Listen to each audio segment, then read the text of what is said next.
No último episódio de Alcafaz. E assim uma chama grande, um clarão muito grande, e disse para a minha mulher: o comboio vai abrandar ali um incêndio. Sentiu-se mesmo um vulcão a arrebentar o tanque de gasóleo ou o que foi. No dia 11 de setembro de 1985, o inevitável aconteceu. O comboio internacional número 315 e o regional 1324 chocaram de frente. Morreram mais de 150 pessoas, sem número final apurado até hoje. Uns morreram do impacto, outros queimados depois do incêndio que tomou conta das carruagens. Cerca de 170 pessoas ficaram feridas, mas ficaram para contar a história, como Glória. O senhor tentou levantar, mas eu tinha os pés queimados. Houve também quem escapasse ileso. E ele conseguiu deitar-lhe a mão e agarrar o menino pelas alças das calças. Mas lá consegui, saltámos para fora, e assim que saltámos já subia gente a berrar, um jardeiro e outro. Tudo aquilo foi uma catástrofe.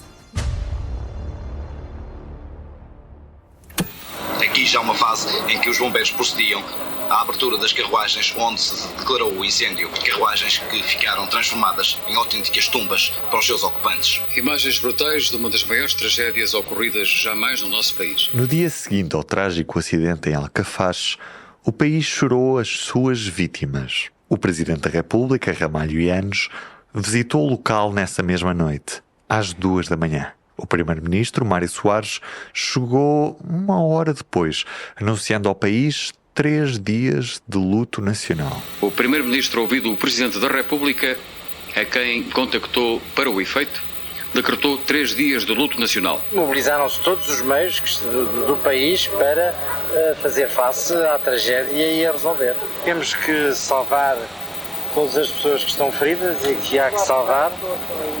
E temos que ter a maior serenidade. Estabeleceu-se uma grande cadeia de solidariedade. Fez tudo o que se podia fazer e agora é preciso ajudar aqueles que é indispensável ajudar. De quem é a culpa, só a Comissão de Inquérito poderá apurar depois de feito o respectivo inquérito. Ouvimos Costa Cabral, engenheiro da CP, em declarações à RTP na noite do choque. Nesta altura, o Conselho de Gerência da CP já tinha anunciado um inquérito ao acidente. A comissão reuniu-se logo no dia seguinte. De manhã, ainda os destroços fumegavam. Do Jornal Público, em parceria com a Antena 1, este é o podcast Alcafaz, o maior acidente ferroviário de Portugal. Esta é uma série de 3 episódios que conta a história de Ana Paz, Alberto Grossinho, de José Sá, de Maria Alice ou de Luísa Abreu e de tantos nomes que se cruzaram com a história no maior acidente ferroviário em Portugal. Neste último episódio, descobrimos o impacto que este acidente teve na história e na evolução da ferrovia em Portugal. Eu sou o Ruben Martins. Episódio 3. A investigação. No final dos anos 80 não havia telemóveis, não havia correio eletrónico e em Portugal quase não havia autoestradas. No entanto, no dia seguinte, às 9h30 da manhã, a Comissão de Inquérito ao Acidente já estava reunida para ouvir os intervenientes. O presidente da Comissão, Alberto Grossinho, conta que, ainda antes do choque acontecer, já estavam a tentar contactá-lo desde Coimbra. Eu estava numa reunião na Avenida da República e ligou-me o chefe do posto de mando: "Ó, Sr. Engenheiro, há um acidente grave na Beira Alta. Há 2 comboios que estão a circular um sobre o outro." Então ligaram-lhe ainda antes do acidente? Não sei, porque a chamada ainda levou algum tempo. Provavelmente, quando eu recebi a chamada, já se tinha dado o acidente. Eles começaram a ligar antes de haver o choque. Passado poucos minutos, olha, já há fumo e fogo lá naquele sítio. Foi imediatamente para o local. E foi para o local que o engenheiro Biscaia, que era o diretor de exploração. Até nos perdemos depois lá na Beira Alta e chegámos lá ao local de noite já. Aquilo foi este momento, eu ia às 18 e tal. Chegámos lá para volta das 10 ou 11 horas, pronto. Começámos logo a ver o que é que... Quando lá chegou, o que é que assistiu? O que assisti os bombeiros todos a descansar. deitados no chão. A primeira sessão da Comissão de Inquérito decorreu no dia 12 de setembro de 1985, na estação de Canas de Senhorim.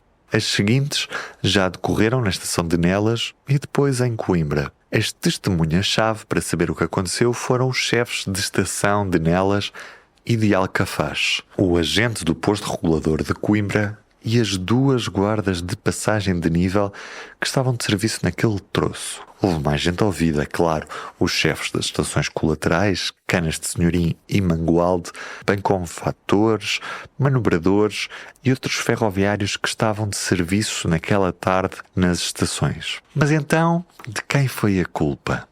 Logo no dia a seguir ao acidente, ficou claro que tinha havido falha humana.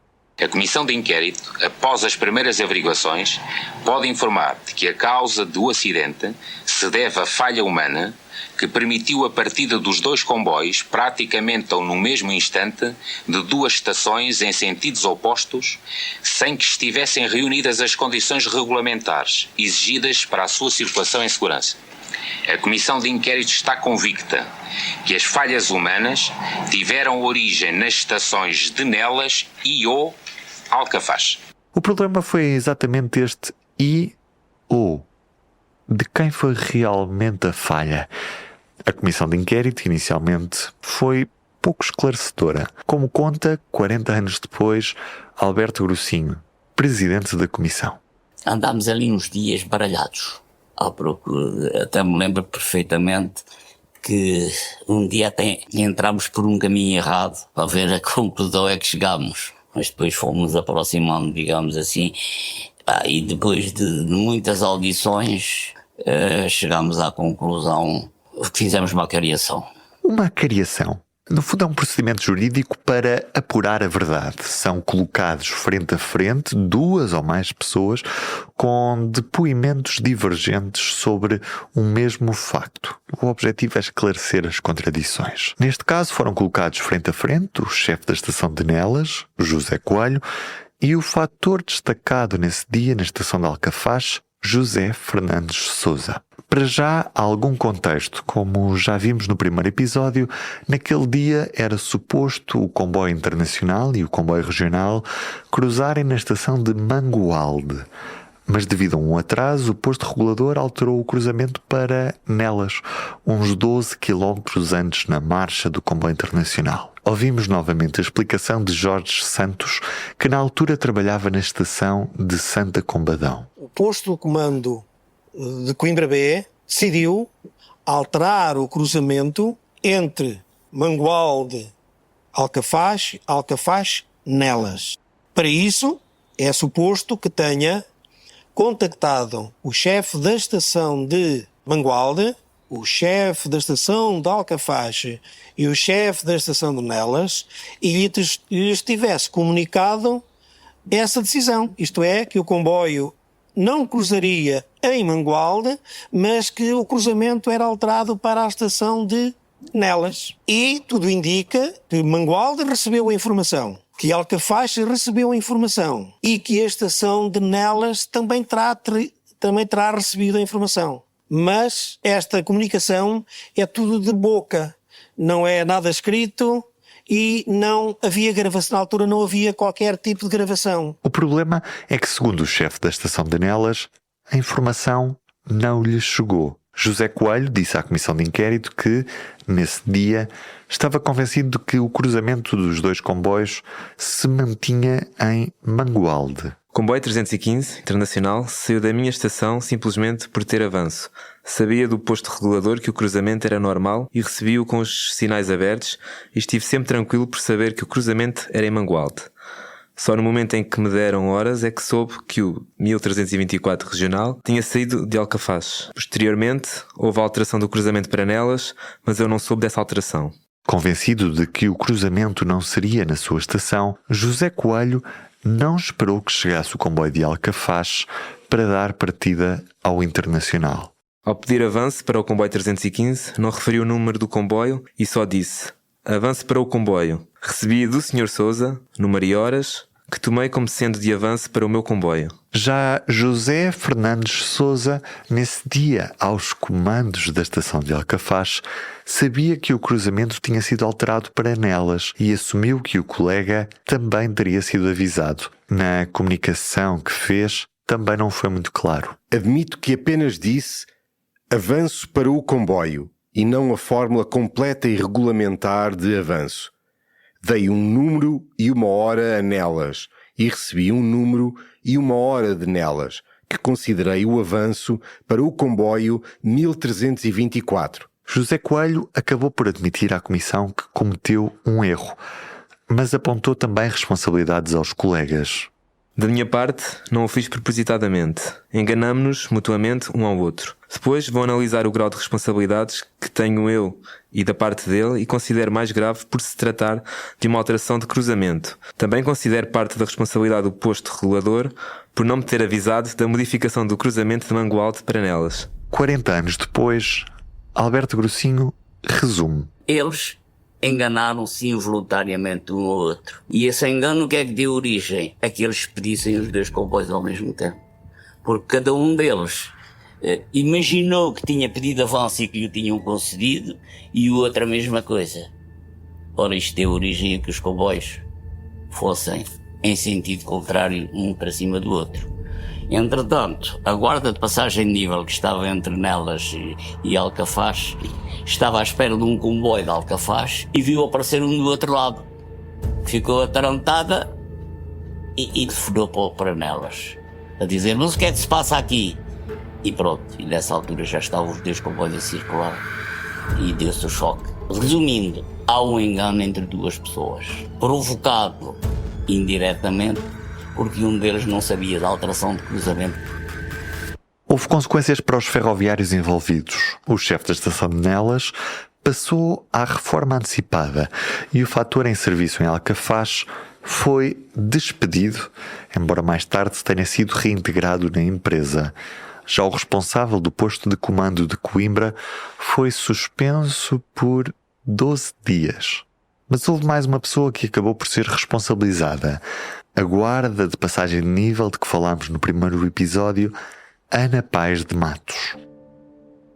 Esta é uma história que Carlos Cipriano, um dos autores deste podcast, detalhou no livro Guardas de Passagem de Nível, publicado pela Fundação Francisco Manuel dos Santos em 2017. Os regulamentos são explícitos. Se a guarda de passagem de nível está à espera de um comboio num determinado sentido porque foi avisada da passagem dessa composição, então não é suposto que lhe apareça um comboio em sentido contrário. Se isso acontecer, deverá imediatamente colocar petardos e fazer sinal de paragem ao comboio. E foi por não ter procedido como mandam os regulamentos que a mulher que estava de serviço nessa fatídica tarde teve de passar por uma autêntica via crucis. Ana Paes de Matos acabou por sofrer uma descida de categoria profissional. Ela que já pertencia ao escalão mais baixo de todas as categorias profissionais da CP. Mas esta via crucis não teve a ver apenas com a investigação interna da CP. A par da comissão de inquérito, houve também uma investigação judicial ao acidente. Mas Ana Paes de Matos não colocou petardos na via, nem fez sinal de paragem ao comboio, foi porque não teve tempo para reagir. Como recorda o advogado da Federação dos Sindicatos Ferroviários, Luís Queijo, que na altura defendeu a guarda de passagem de nível no inquérito da CP. Na altura eu fiz umas contas relativamente ao tempo, porque é uma coisa que é verdade.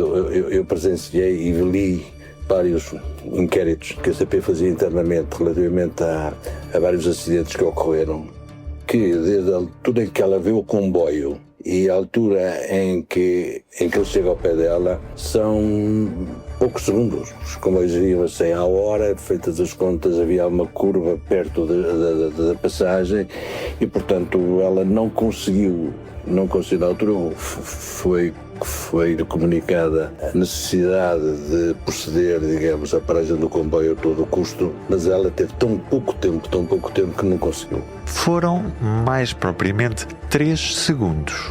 Como se lê no livro, guardas de passagem de nível. A defesa foi ao local observar o terreno, isto é, a linha férrea e a curva próxima de onde o comboio emergiu subitamente. e demonstrou que o momento em que a composição saiu da curva e o momento em que passou pela guarda de passagem de nível mediram 3 segundos. Mais, a mulher estava de costas para o comboio, que lhe apareceu de surpresa porque estava à espera do regional que vinha em sentido contrário. Em 3 segundos não teve tempo de reagir, de fazer qualquer sinal, e ainda ficou a pensar se não teria sido ela que se enganara ao esperar o comboio no sentido errado. Mas um telefonema desesperado do chefe da estação de Nelas a pedir-lhe para parar o comboio retirou-lhe as dúvidas. O estrondo do choque ouviu-se pouco depois. Ainda assim, Ana Paes de Matos teve de responder em tribunal por não ter parado o comboio.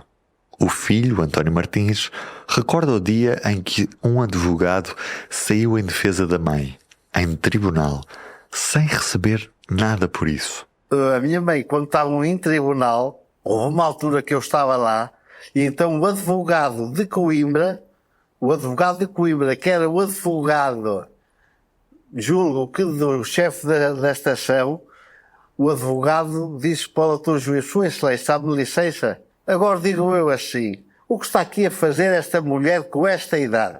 Que ela, até a leitura, não teve nada a ver com isto. Então aí chorámos todos, eu chorei, porque ele estava a defender a minha própria mãe, porque diziam que ia presos.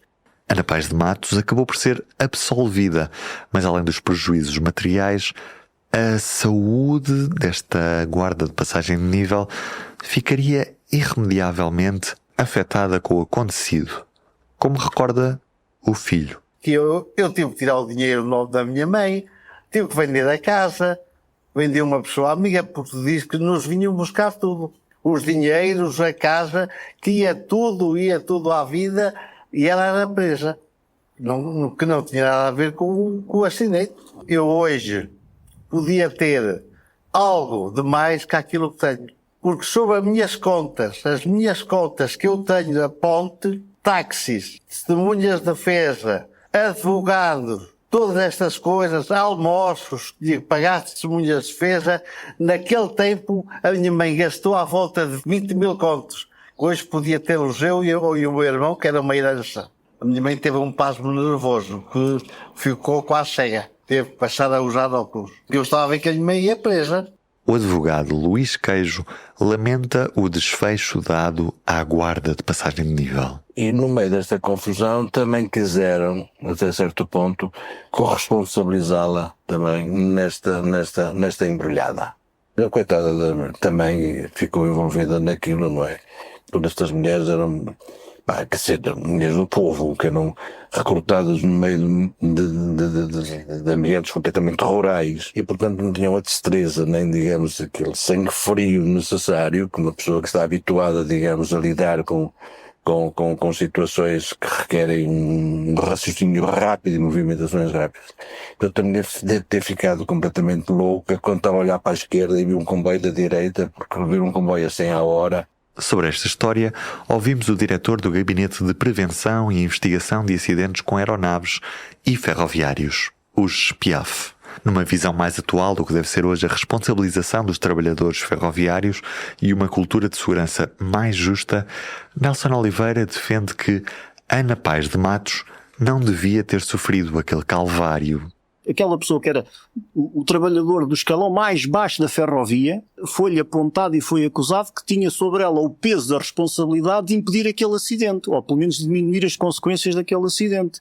Uma pessoa que foi apanhada completamente de surpresa numa situação que ela própria fica sem saber o que fazer, tendo especialmente em conta que conforme ela própria diz, mas eles estão sempre a mudar a ordem dos cruzamentos e às vezes não nos dizem. E, portanto, não faz qualquer sentido estar a penalizar uma pessoa por um erro, que neste caso nem sequer é um erro, é uma omissão, se quiser, de algo que não lhe era pedido sequer que lhe fizesse. Se na CP o inquérito responsabilizou os 4 ferroviários, em sede judicial estes seriam absolvidos pelo Tribunal de Mangualde. Tentámos aceder ao processo, mas a consulta não foi possível. Do administrador judiciário de Viseu recebemos o seguinte e-mail: informar que o processo relativo ao acidente ferroviário de Alcafaz, processo correcional número 9686 da 2ª secção do extinto Tribunal Judicial da Comarca de Mangualde, não existe neste Tribunal de Mangualde por ter sido eliminado a 30/6/2020. E eis como o sistema de funcionamento do Ministério da Justiça destruiu de forma cega um documento-chave da história do maior acidente ferroviário de Portugal. O relatório da CP conclui que o acidente se deveu a uma falha grave na comunicação entre estações. Da omissão destas expressões regulamentares em que assenta toda a segurança da circulação dos comboios em regime de cantonamento telefónico, em troços de via única e face à convicção mútua, embora falsa, da existência de autorização de avanços, resultou que os dois comboios, circulando em sentidos opostos, fossem expedidos sem que estivessem realizadas as condições necessárias e regulamentares de segurança, tendo sido, portanto, expedidos sem avanço. Mas por que é que as consequências foram tão graves? Atendendo ao posicionamento das carruagens após o desastre, o relatório concluiu que o incêndio do material teve origem num possível curto-circuito nos cabos dos motores de tração da locomotiva 1439. O gasóleo derramado e a grande quantidade de mato existente no local terá facilitado a propagação deste incêndio. Contribuiu também para uma maior e mais rápida propagação a intensidade e direção do vento, dado que este soprava no sentido Alcafaz-Nelas, atingindo assim maior número de carruagens do comboio internacional. Mas há um dado curioso neste relatório. Mesmo com as conclusões, as autoridades portuguesas ficaram espantadas com o detalhe, a maneira como o incêndio se espalhou tão rapidamente às duas composições e ao mato circundante.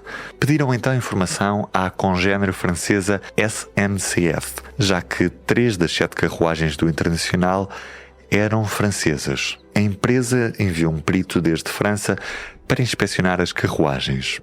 O perito francês, Monsieur Gestin, deslocou-se a Portugal no dia 13 de setembro, verificou o que restava das carruagens queimadas, falou com vários testemunhos e reporta um pormenor interessante nas suas notas numa missiva enviada pela SNCF à ACP. A descoberta de uma botija de camping gás junto a uma das carruagens Couchette, cuja explosão teria contribuído para o incêndio. Os prejuízos foram estimados em 500 mil contos, cerca de 2,5 milhões de euros, o que equivale hoje a uns 11,6 milhões de euros. 4 décadas depois, o número de passageiros mortos no acidente permanece uma incógnita. Aponta-se para entre 150 e 170, mas muitos cadáveres ficaram reduzidos a cinza e nunca puderam ser identificados. Das tripulações dos 2 comboios, compostas por 8 ferroviários, só 3 sobreviveram. O relatório da CP revela que no dia seguinte ao acidente, no Hospital de Mangualde, foi necessária a intervenção da polícia após vários incidentes com agentes funerários. Galvão de Carvalho, do Departamento de Segurança da CP, contava: em atitude comercial desumana, os agentes funerários atacavam os familiares com propostas e retiravam o clima de respeito e correção que eram necessários no local. Para os funerais pagos pela empresa, o relatório da CP refere que estes deveriam ser modestos, mas decentes. As famílias podiam pagar o excedente para funerais de luxo. Muitos dos sobreviventes regressaram a casa pelos seus próprios meios. Para cerca de 70 passageiros que quiseram seguir a viagem, a CP organizou um comboio especial entre Mangualde e a cidade da Guarda. 40 desses 70 passageiros seguiram depois no Sud Expresso para a França. Nesse dia, o comboio teve de seguir pela linha da Beira Baixa. No dia seguinte, num gesto de cortesia e solidariedade, os passageiros do Sud foram recebidos na gare parisiense de Austerlitz com um pequeno almoço oferecido pela companhia ferroviária francesa, a SNCF. A tragédia de Alcafaz teve também consequências na história do socorrismo em Portugal. A melhoria das condições de prevenção dos comboios portugueses, a criação de uma especialidade médica pós-graduação que até essa altura não havia em Portugal, especialização em medicina de catástrofes. Estamos a ouvir o homem que comandou as operações de socorro em Alcafaz, Américo Borges. Provou-se que, ao contrário daquilo que muita gente pensava neste país, que os bombeiros portugueses eram uns folclóricos que andavam aí vestidos de azul. Não era assim. Sabiam socorrer, efetivamente, nas grandes e nas pequenas tragédias. O acidente de Alcafaz tornou também óbvio que a ferrovia em Portugal precisava de uma modernização urgente. Como já vimos, em 1985, a CP apontou várias responsabilidades da tragédia a 4 dos seus funcionários. Mas foram várias as vozes a questionar o sistema e a sugerir que estava obsoleto. Como se percebe nesta entrevista da então jovem jornalista Manuela Moura Guedes a Vilaça Moura, diretor da zona centro da CP, isto logo no dia a seguir ao acidente. Eu diria que faz parte, é da responsabilidade do chefe assegurar-se das condições em que pode despachar um comboio da sua estação. Nessa medida, é a sua capacidade de decisão que está em causa. Um erro humano não será antes um erro do sistema. Ou seja, as comunicações que são feitas entre os chefes de estação e o posto regulador são sempre feitas por chamadas telefónicas. O sistema telefónico, aliás, está-nos a explorar um troço de via única em cantonamento telefónico. Portanto, não estou de maneira nenhuma de acordo que se trate de um erro do sistema. Porque há outros sistemas. Há um sistema de sinalização automática que é utilizado variedíssimas vezes. É utilizado em determinadas circunstâncias quando os níveis de tráfego e de fiabilidade o determinam. Mas não é uma via com tráfego intenso? Depende dos critérios de avaliação. Diríamos que já hoje é uma via de importância estratégica por causa das ligações à Europa, mas com os níveis de tráfego que são ainda compatíveis com os sistemas de exploração adotados. Sr. Engenheiro, mas se houvesse uma sinalização automática, um sistema de sinalização automática nesta zona, eventualmente não teria ocorrido o desastre?